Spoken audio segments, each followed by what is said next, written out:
Okay, so welcome to our performance seminar for Friday, the 24th of January. This is our 6:30 session, and we have two pianists here with us. So I'd like to call upon Mr. Vihan to start us off. Take it away, Vihan. Go ahead and introduce yourself and the piece that you're playing.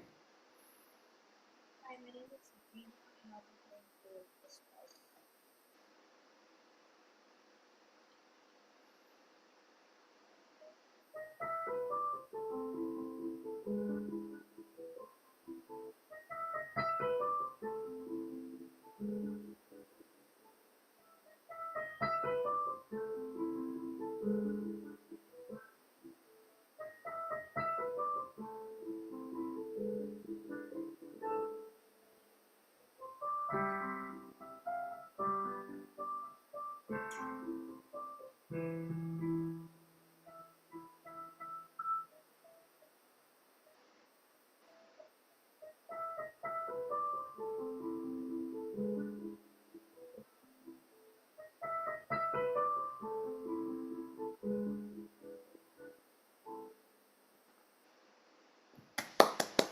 All right, Mr. Vihan.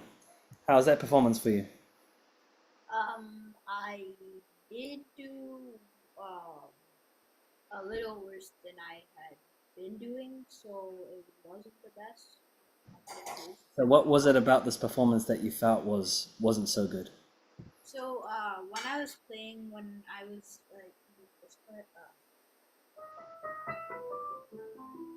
my hand skipped a note on one of the times, and I think, and then I sort of like paused a bit. Mm-hmm.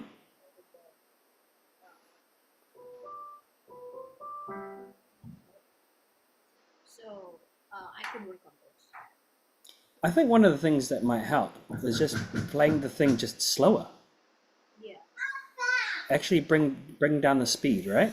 yeah, And then once you get that there, you actually have much better control over the hands. Yeah. The other thing that you want to try as well is seeing if that'll actually give you more chance to bring out the dynamic range. Right? You've got these little crescendos and decrescendos. So you want to play around with that as well if it's played at a slightly slower speed. The other thing is that there's a nice dialogue between the right hand and the left hand, isn't there? So it's not as interesting perhaps as the melody, but it still has something to say. yeah. And so that's why just make it playing a little slower will give you time to really create that dialogue between the two hands. Tanya, did you have any thoughts for Vihan on his performance? The articulation was good. Yeah, it was quite clear, right? Excellent. All right, well, Vihan, we'll let you continue practicing with that there. Do try that idea of playing it slightly slower, yeah? Record that and see if that makes it feel any easier to be more musical and have more control over the notes. Yeah? Okay, cool. Give me 1 second. Tanya, go ahead and get yourself set up. I'll be right back.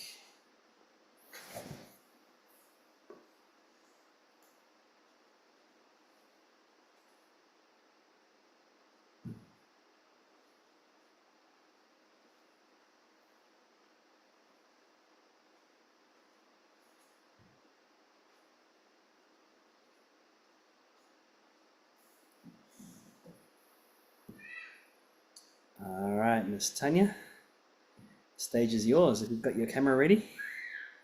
I don't think it's working. What was that, sorry? I don't think it's working. It's not working. Okay, that's fine. Go ahead and introduce yourself anyway, the piece that you're going to play, and the composer. My name's Tanya. I'm playing In Old Vienna by William Gillock.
Well done, Tanya.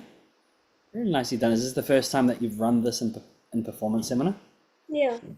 Yeah. So how was that for you? It was good. The piece is too tiny on my iPad, so I can't really see it. Okay, so you know what really helped that? Let's start getting it into your memory. Um, Start getting into your memory because I feel that once you remove yourself from the music, from actually having to look at the sheet, you'll be able to move a lot more free. And also you'll be able to listen more to the details, right? Like for instance, what are some more things that you want to bring out in this piece musically? What's the next stage for you to level up? articulation. Yeah, the articulation, but also perhaps the phrasing, right? Yada da dum, da da da dum.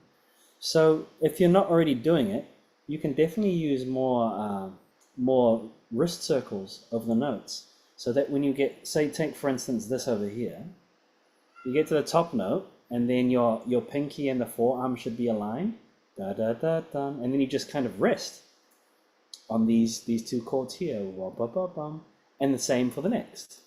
That way, it creates a little bit more direction, right? And it makes this playing sound even more interesting. Does that make sense? Yeah. Right? I mean, check out, you might already be doing it, but what would happen if you did it a little bit more, right? Or is your hand staying still when it plays? I don't know. Yeah?